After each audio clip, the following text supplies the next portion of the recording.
प्रिय माने प्रभु जीशु नाम समस्त अभिनंदन ज्ञापन करुछि। आज आपण माने किपरि अछंती? भले अछंती? आपण कौन खुशी अछंती?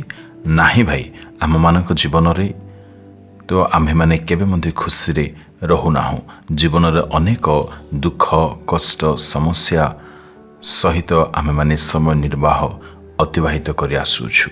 प्रभुंक प्रिय लोक माने आमे माने जे एपरि बंचिबा एहा ईश्वर की इच्छा नहे, किंतु अनेक समय आम मानक पाप सकाशु जहाँ आमे माने अनेक समय ईश्वर को दुख दी थाओ आपणार स्वभाव व्यवहार द्वारा से ही गुप्त पाप बा अपराध अधर्म सकाशु से आम मानक ठारो आपणा मुख को आच्छादन कर दियंती। किंतु प्रभुंक लोक माने आम मानक निमंती परमेश्वर वाक्य सर्वदा आश्रय रही पुणी शरण आमे माने नहीं पारिबा। एणु आसंतु एपरि समय ईश्वर वाक्य कौन कहूछि जानती। आज वाक्य कौन रही? जिसाय 54:8 अतिशय कोपरे आम्भे एक निमिष मात्र आपण मुख तुम्भ ठारू लुचाइलु। एठारे आम्भे माने पाठ करिलु अतिशय कोपरे आम्भे एक निमिष मात्र तुम्भ ठारू आपण मुख को आम्भे लुचाइलु। किंतु प्रभुंक प्रिय लोक माने तलपद मानक लेखा अछि से आपणार अनंत काल स्थायी दयारे आम्भ मानक प्रति से करुणा करिवे। एणु हाँ, आमे माने यह स्वीकार करबा निहाती आवश्यक रही अछि जे आम मानक द्वारा अनेक प्रकार पाप अपराध गुड़िक हो जाई अछि। किंतु यार अर्थ केबे नुहे जे आम मानक पाप सकाशु से सर्वदा आपणा मुख को आम मानक ठारू से सबुदिन निमंती आच्छादन करी नीरव रहीजिबे। एपरि नुहे प्रभुंक प्रिय लोक माने से निश्चय आपणार महाकरुणा द्वारा आम मानक प्रति से करुणा करिवे।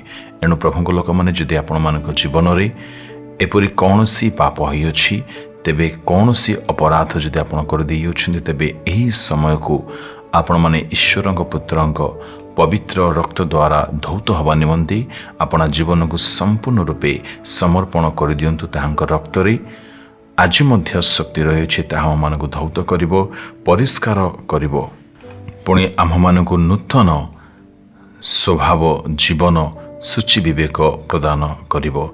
एणु प्रभुंक लोक माने आमे माने आपण अतीत जीवनर समस्त कुकर्म गुड़िक समस्त मंद स्वभाव गुड़िक निमंते पुणी जेकोसी पाप भी आमे करि थाउना काहेकि, जेकोसी पापर शिकार होई थाउना काहेकि, एही समय को आमे माने अपना जीवन को सुधारिबा निमंते संपूर्ण रूपे अपना जीवन को अपना भविष्यत को अपना शरीर एवं मन को से पवित्र ईश्वर को निकट रे समर्पण करिबा। पुणी आसंतु आमे माने प्रार्थना करिबा, कहिबा प्रभु आम जीवन रे आमे निहाती प्रभु तुम दृष्टि रे अनेक भूल सबु कर दियोछु।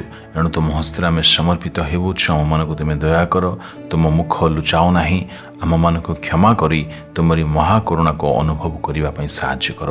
समस्त पाप दोष तुम हस्ते समर्पण करी क्षमा प्रार्थना करी एही प्रार्थना जीसुଙ୍କ नाम रे मागिलु। आमेन आमेन।